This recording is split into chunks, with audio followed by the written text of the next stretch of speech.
अस्सलामुअलैकुम। तो अब वीडियो में मैं जो बताने वाला हूँ वो हमारे कुछ क्वेश्चंस हैं रोटेशनल स्पेक्ट्रोस्कोपी और वाइब्रेशनल स्पेक्ट्रोस्कोपी से रिलेटेड, इनके स्पेक्ट्रा से रिलेटेड। सबसे पहला जो मेरा क्वेश्चन है कि how can rotation of non rigid diatomic molecule change the moment of inertia. कि मेरा जो अगर नॉन रिजिड डायटोमिक मॉलिक्यूल है तो उसकी रोटेशन मोमेंट ऑफ इनर्शिया कैसे चेंज करती है। तो आप सबसे पहले ये देखें कि जब हमारा एक नॉन रिजिड मॉलिक्यूल रोटेट करता है तो उसके ऊपर फोर्स लगती है। कौन सी फोर्स लगती है? सेंट्रीफ्यूगल फोर्स लगती है। जिस तरह अगर मेरा ये ए बी मेरा जो मॉलिक्यूल है जब ये रोटेट करेगा उसके ऊपर सेंट्रीफ्यूगल फोर्स लगेगी। ठीक है, एटम्स क्या करेंगे? Atoms tend to move apart. Atom एक दूसरे से दूर मूव करना शायद चाहेंगे। ठीक है, जिस तरह मैंने अभी ए बी की बात की थी कि बी इधर को जाना चाहेगा और ए इधर को जाना चाहेगा। ठीक है, अब इस केस में क्या होगा कि हमारे पास आर की वैल्यू क्या हो जाएगी? इंक्रीज हो जाएगी। जब आर की वैल्यू इंक्रीज होगी तो इससे क्या इफेक्ट होगा? हमारे पास मोमेंट ऑफ इनर्शिया जो है ऑटोमेटिकली क्या हो जाएगा? इंक्रीज हो जाएगा, क्योंकि मोमेंट ऑफ इनर्शिया और आई आर स्क्वायर का क्या है? डायरेक्ट रिलेशन है। तो हमने ये देखा कि हमारे पास जो नॉन रिजिड मॉलिक्यूल होते हैं, नॉन रिजिड डायटोमिक मॉलिक्यूल होते हैं, जब वो रोटेशन करते हैं यानी जब वो घूमते हैं तो उनका मोमेंट ऑफ इनर्शिया क्या करता है? उनका मोमेंट ऑफ इनर्शिया इंक्रीज कर जाता है, क्योंकि वहाँ पे हमारा आर इंक्रीज कर रहा होता है। ठीक है, अब अगला क्वेश्चन क्या हमारे पास आ सकता है कि arrange in terms of decreasing rotation constant be. कि हमारे पास अगर कुछ मॉलिक्यूल्स दिए गए हों और हमें कहा जाए कि इनको अरेंज करें along the decreasing rotational constant, यानी सबसे ज़्यादा किसका बी होगा, सबसे कम किसका होगा, मॉडरेट बी किसका होगा। ठीक है, तो ये सब चीज़ें। तो सबसे पहले हम देखेंगे बी का फॉर्मूला हमारा होता है B is equal to H over 8 pi square I C. ठीक है, अब मैं क्या करता हूँ यहाँ पे आई जो है ना मेरा मोमेंट ऑफ इनर्शिया उसकी वैल्यू डाल देता हूँ। मोमेंट ऑफ इनर्शिया की वैल्यू क्या है मेरे पास? Mu R square. ठीक है, जहाँ पे म्यू मेरा क्या है? म्यू मेरा रिड्यूस्ड मैस है।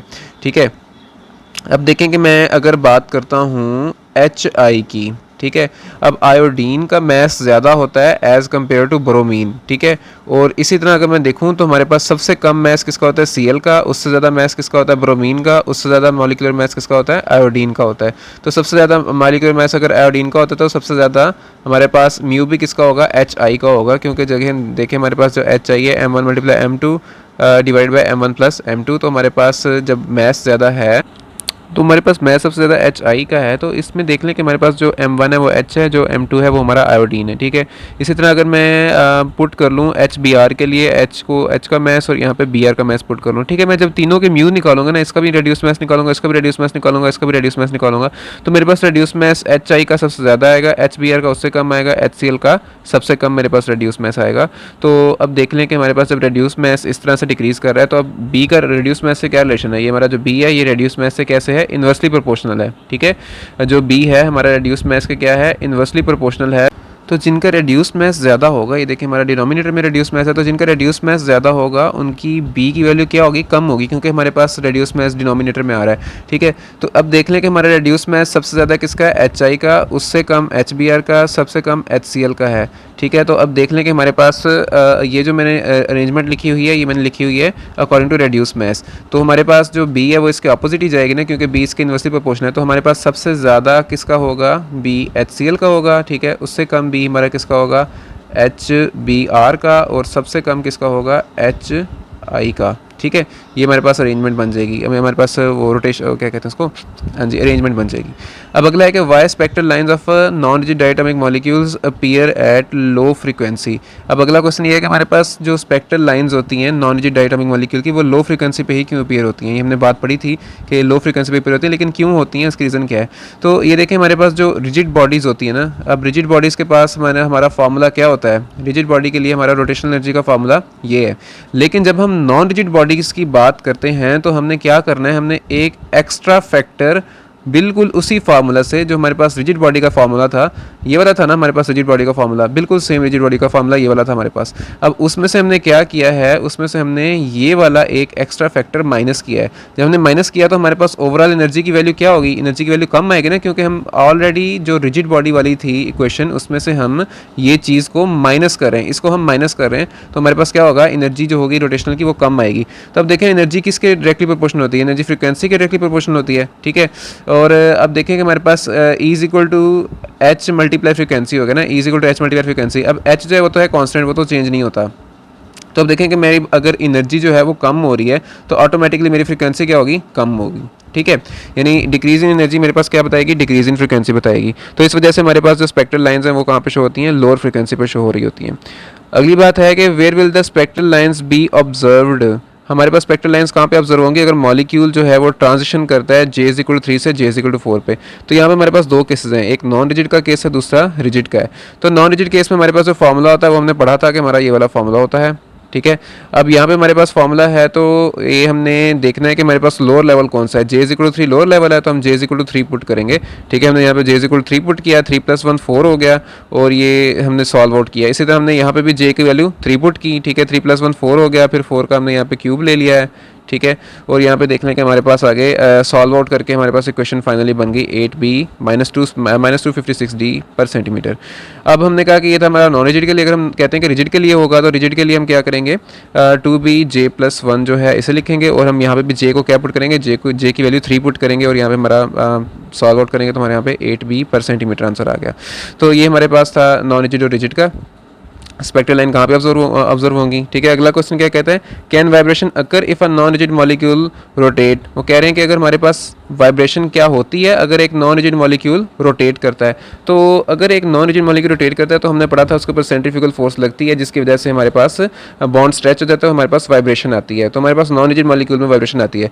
लेकिन अगला क्वेश्चन हमारा उसी का दूसरा पार्ट है कि what will be the scenario in case of a rigid molecule. क्या रिजिड मॉलिक्यूल में ये केस होगा, ये वाला सिनेरियो होगा। तो हमने कहा नहीं, हमारे पास रिजिड मॉलिक्यूल में ये सिनेरियो नहीं हो सकता, क्योंकि रिजिड मॉलिक्यूल जो होता है उसमें ए और बी अगर मैं लूँ, मेरा जो रिजिड एटॉमिक मॉलिक्यूल है इस तरह से, अगर मैं उसमें ए और बी लूँ तो इसमें हमारे पास बॉन्ड लेंथ जो होती है वो चेंज नहीं हो रही होती ना, क्योंकि रिजिड मॉलिक्यूल है, सख्त मॉलिक्यूल है, इसको रोटेशन से हमारी इसकी बॉन्ड लेंथ चेंज नहीं हो रही होती।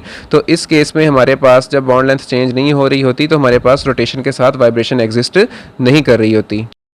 अब देखें कि हमारे पास जो अगला क्वेश्चन है वो कहता है significance of finding rotational spectra. Rotational spectra की सिग्निफिकेंस क्या है। तो इसकी सिग्निफिकेंस ये होती है कि देखें रोटेशनल स्पेक्ट्रा के जरिए हम क्या फाइंड करते हैं, हम रोटेशनल एनर्जी डिफरेंसेस फाइंड करते हैं, ठीक है। तो हमने देखें कि ये सब चीज़ें हम क्यों कर रहे होते हैं, क्योंकि हमारे पास जो रोटेशनल स्पेक्ट्रोस्कोपी होती है उसमें एक ग्राफ ऑब्टेन होता है, रोटेशनल का ना एक स्पेक्ट्रम ऑब्टेन होता है।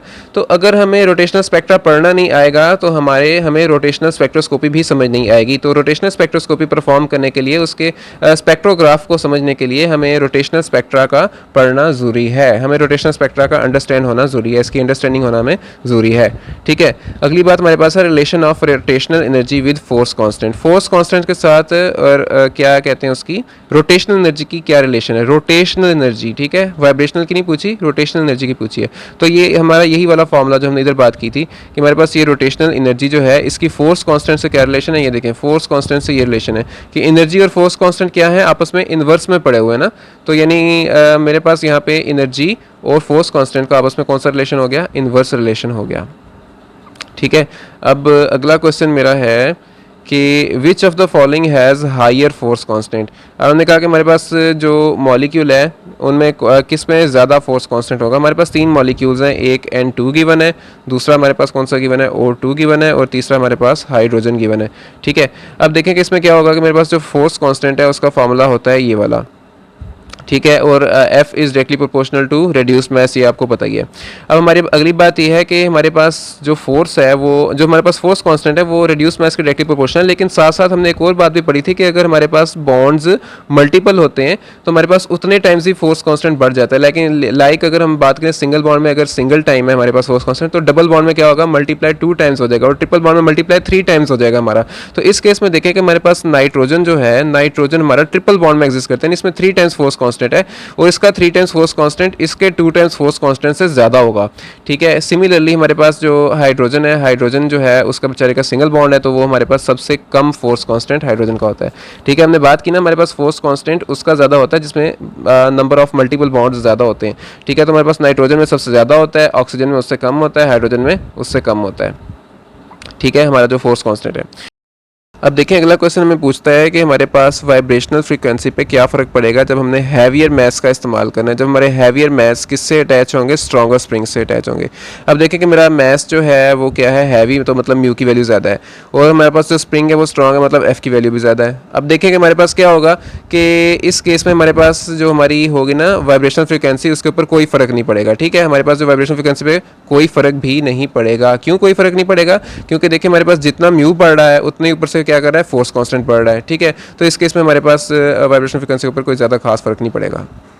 मतलब बात वही है कि जितना मैं रेड्यूस मैस बढ़ा रहा हूँ उतना ही मैं फोर्स कांस्टेंट बढ़ा रहा हूँ, तो ओवरऑल तो मेरे पास इक्वेशन पे कोई फ़र्क भी नहीं पड़ेगा ना। तो हमारे पास यानी वी जो है हमारी वाइब्रेशन फ्रीक्वेंसी क्या रहेगी, सेम रहेगी। तो how can we determine the number of vibration energy states of a molecule, कि हम vibration energy state of a molecule कैसे डिटरमिन कर सकते हैं, तो हम श्रोडिंगर इक्वेशन के ज़रिए ये डिटरमिन कर सकते हैं, ठीक है। और अगली बात हमारे पास आती है वाइब्रेशन एनर्जी क्या होगी जब molecules v is equal to 5 से v इज इक्वल टू 6 पे जंप करता है, तो हमारे पास तब वाइब्रेशन एनर्जी क्या होगी। तो हमारे पास वही वाला वाइब्रेशन एनर्जी डिफरेंस का फॉर्मूला था v plus 1/2 minus v plus 1/2 HVE, ये सब हमने फार्मूला पहले डिराइव भी किया हुआ है और ये पढ़ा भी हुआ है, ठीक है। तो इस केस में हमारे पास क्या होगा कि हमने v की वैल्यू में जो है छोटी वाली वैल्यू पुट करनी है, v is equal to 5 put करना है, ठीक है। v is equal to 5 put किया, v की जगह आपने 5 पुट कर दिया, यहाँ भी v की जगह क्या पुट करना है 5, ये देखें ये v की जगह हमने 5 पुट किया हुआ है। तो अब जब हमने इसको सॉल्व आउट किया तो हमारे पास देखें प्लस 1/2 माइनस 1/2 कट गया, -5 और +5 कट गया, पीछे हमारे पास सिर्फ 1 बच गया और HVE, ठीक है। हमारे पास क्या आ गई एनर्जी HVE। तो ये था हमारा अगला क्वेश्चन। तो ये थे कुछ क्वेश्चंस जो हमने वाइब्रेशनल स्पेक्ट्रोस्कोपी और वाइब्रेशनल स्पेक्ट्रा और रोटेशनल स्पेक्ट्रा से डिस्कस किए। तो इंशाल्लाह मिलते हैं नेक्स्ट वीडियो में।